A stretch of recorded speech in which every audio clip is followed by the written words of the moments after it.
আল্লাহ রাব্বুল আলামিন বলছেন ওই মানুষগুলাকেই আল্লাহ রাব্বুল আলামিন সাহায্য করবেন যারা রব্বুল আলামিনকে সাহায্য করে।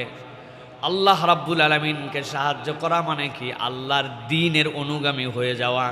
আল্লাহ রাব্বুল আলামিন কারো সাহায্যের অনুগামী নয়, আল্লাহ রাব্বুল আলামিন কারো সাহায্যের মুখাপেক্ষী নয়। রব্বুল আলামিন বুঝাতে চান আমি তোমার জন্য যে দিন দিলাম, আমি তোমার জন্য যে জীবন ব্যবস্থা দিলাম, ওই জীবন ব্যবস্থাটা তোমার জীবনে তোমার দিনের জন্য তুমি গ্রহণ করে ফেলো। আল্লাহ বলছেন ওটাই হচ্ছে আল্লাহ রাব্বুল আলামিনের সহযোগিতা।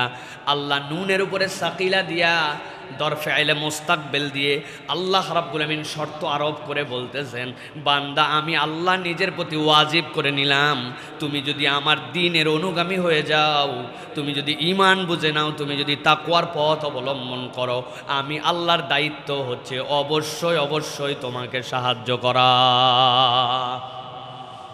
আল্লাহ রাব্বুল আলামিন বলতেছেন ইন্নাল্লাহা লাকাওয়িয়্যুন আজিজ।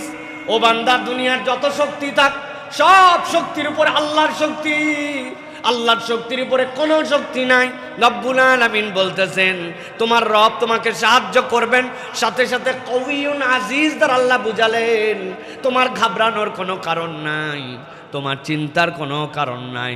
তুমি তোমার ঈমান আর তোমার তাকওয়ায় যদি মজবুত হও, দুনিয়ার কোনো ইকুইপমেন্ট এসে যদি তোমাকে হত্যাও করে ফেলে, ও দেখেছে তোমাকে হত্যা করেছে কিন্তু প্রকৃতার্থে সে হত্যা করতে পারে নাই, প্রকৃতার্থে সে তোমার জন্য জান্নাতের বন্দোবস্ত করছে।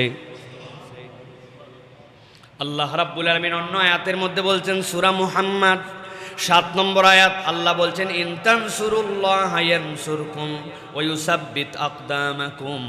আল্লাহ বলছেন জেনে রাখো তুমি যদি রব্বুল আলামিনকে সহযোগিতা করো আল্লাহ তোমাকে সহযোগিতা করবেন। কেমন সহযোগিতা জানো নাকি?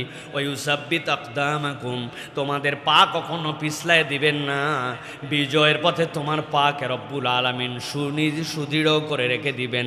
আল্লাহ বলছেন রব্বুল আলামিন এই শর্ত আলোকে তোমার জন্য জানাতে চান তোমার দায়িত্ব হচ্ছে ঈমান আর তাকওয়ার পথ অর্জন করা। ঈমান আর তাকওয়া যার সাথে, আল্লাহ বলছেন বিজয় তার সাথে।